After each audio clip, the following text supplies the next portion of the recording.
आदित्यहृदयं ततो युद्धपरिश्रान्तं समरे चिन्तया स्थितं रावणं चाग्रतो दृष्ट्वा युद्धाय समुपस्थितं दैवतैश्च समागम्य द्रष्टुमभ्यागतोरनम् उपगम्याब्रवीद् रामम् अगस्त्यो भगवान् ऋषिः राम राम महाबाहो शृणु गुह्यं सनातनं येन सर्वा नरीन् वत्स समरे विजयिष्यसि आदित्यहृदयं पुण्यं सर्वशत्रुविनाशनं जयावहं जपेन्नित्यम् अक्षय्यं परमं शिवं सर्वमङ्गलमाङ्गल्यं सर्वपापप्रणाशनं चिन्ताशोकप्रशमनम् आयुर्वर्धनमुत्तमं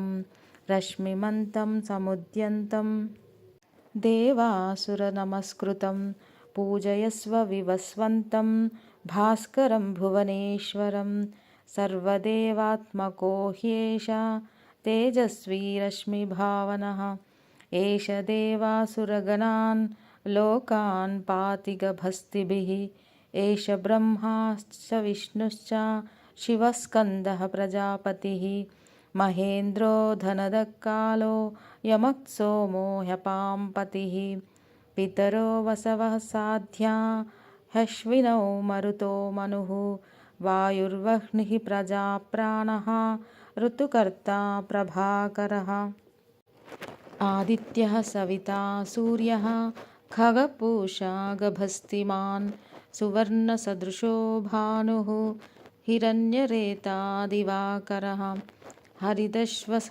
सहस्रार्चिः सप्तसप्तिर्मरीचिमान् तिमिरोन्मथनः शम्भुः त्वष्टा मार्ताण्डकोऽंशुमान् हिरण्यगर्भः शिशिरः तपनो भास्करो रविः अग्निगर्भोदिते पुत्रः शङ्खः शिशिरनाशनः व्योमनाथस्तमो भेदी ऋग्यजुःसामपारगः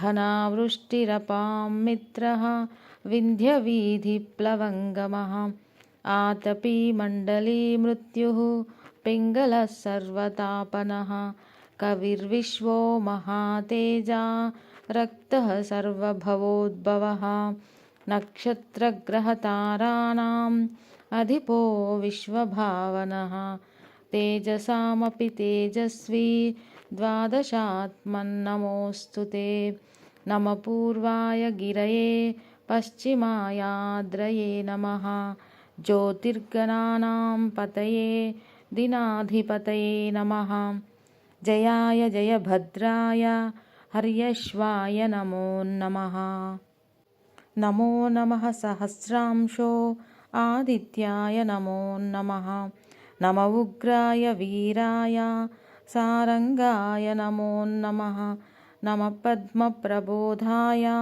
मार्ताण्डाय नमो नमः ब्रह्मेशानाच्युतेशाय सूर्यायादित्यवर्चसे भास्वते सर्वभक्षाय रौद्राय वपुषे नमः तमोघ्नाय हिमघ्नाय शत्रुघ्नाय मितात्मने कृतघ्नाय देवाय ज्योतिषां पतये नमः तप्तचामीकराभाय वह्नये विश्वकर्मणे नमस्तमोभिनिघ्नाय रवये लोकसाक्षिणे नाशयत्येष वैभूतं तदेव सृजति प्रभुः पायत्येष तपत्येष वर्षत्येष गभस्तिभिः एष सुप्तेषु जागर्ति भूतेषु परिनिष्ठितः एष एवाग्निहोत्रं च फलं चैवाग्निहोत्रिणां वेदाश्च क्रतवश्चैव क्रतूनां फलमेव च यानि कृत्यानि लोकेषु सर्व एष रविप्रभुः येन मापत्सु कृच्छ्रेषु कान्तारेषु भयेषु च कीर्तयन् पुरुषः कश्चिन्नावशीदति राघव पूजयस्वैनमेकाग्रः देवदेवं जगत्पतिं एतत् त्रिगुणितं जप्त्वा युद्धेषु विजयिष्यसि। अस्मिन् क्षणे महाबाहो रावणं त्वं वधिष्यसि। एवमुक्त्वा तदागस्त्यो जगाम च यथागतम्।